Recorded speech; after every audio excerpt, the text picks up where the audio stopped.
Hello guys, நிக்சனுக்கு நம்ம தினேஷ் மேல எவ்வளவு வன்மங்க அப்படியே கொட்டி தீக்கிறாரு கமல் சார் கிட்ட. கம்ப்ளைண்ட் சின்ன பிள்ளை மாதிரி பயங்கரமான கம்ப்ளைண்ட் பண்றாரு. இந்த எச்சத்தனமான கம்ப்ளைண்ட் எல்லாம் முட்டு கொடுக்குற மாதிரி நிக்சன் ஒரு வார்த்தை சொல்ல மாட்டாரு. கிட்டத்தட்ட ஆரம்பத்துல வந்து கண்ணை துருத்தி காட்டி 2 நிமிஷத்துல முடிச்சிட்டாரு. அந்த மாதிரி கிட்டத்தட்ட எவ்வளவு தப்பு பண்ணாலும் நிக்சனை முட்டு கொடுக்காம நம்ம கமல் சார் முட்டு கொடுத்துட்டு தான் இருக்காரு. அடுத்த அர்ச்சனா வந்து ஒரு பெரிய கம்ப்ளைண்ட் எடுத்து வச்சுச்சு. அது ஒரு பொருட்டு கூட படுத்தாம நீ அடுத்த அர்ச்சனா மேலேயே தப்பு சொல்லி பழி போட்ட.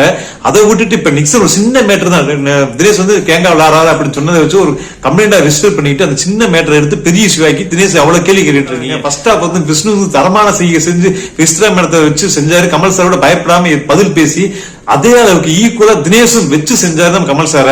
கமல் சார் எந்த பால் போட்டாலுமே 6 அடிச்சிட்டு இருந்தாரு. டீமா விளையாடுறாங்க தினேஷ் நிக்சன் சொன்னதுமே உடனே வந்து ஒருத்தரா சொல்ல ஆரம்பிச்சாங்க. உடனே விஸ்ரா மேடம் வந்து அப்பெல்லாம் இல்ல சார், அவர் தனியா தான் சார் விளையாடுறாரு, அவருக்கு எந்த எமோஷனல் கனெக்டும் கிடையாது சார், நாளைக்கு வந்து ஜெயிச்சு டைட்டில் அடிச்சுட்டு கப் வச்சுட்டு போனா போதும் அந்த மாதிரி ஒரு மனுஷன் சார் அவர். மத்தபடி அவர் தான் முடிச்ச மேலுக்கு 3 காலம் ஒத்த காலம் நிக்கிறாரு சார் அப்படின்னு சொல்லி தினேஷ் சொல்ல. அப்படியா தினேஷ் சொல்ல உடனே அதுக்கு தினேஷ் தான் சார், அப்படி கிடைச்சா சந்தோஷம் தான் சார், வாங்கிட்டு போக வேண்டியதானே சார் அப்படின்னு தினேஷ் சூப்பரான பதில் சொன்னதுமே வெளியே சிரிச்சுட்டு ஆடியன்ஸ் இந்த கிளாஸ் பார்க்கணும் சும்மா வேற நம்மளே யூஸ் பம்ஸா இருந்துச்சு. உங்க மேல கம்ப்ளைண்ட் பண்றவங்க உங்க மேல அபாண்ட பழி போறாங்க அப்படின்னு இந்த மாதிரி இன்னும் பல வெறுப்புகளை காட்டுங்க சொல்லி தினேஷ் ஒன்னும் பதிலுக்கு பதில் கமெண்ட் கொடுத்து சும்மா மரணமா மாஸ் விட்டு பண்ணிட்டு இருந்தாரு. கமல் சாரியா வாயடிச்சு போச்சு. நம்ம விருப்புன்னு பேசினா ஒரு வெறுப்பு சொல்லி பேசி டைமிங்ல வேற லெவல்ல பேசிட்டு இருக்காரு தினேஷ்.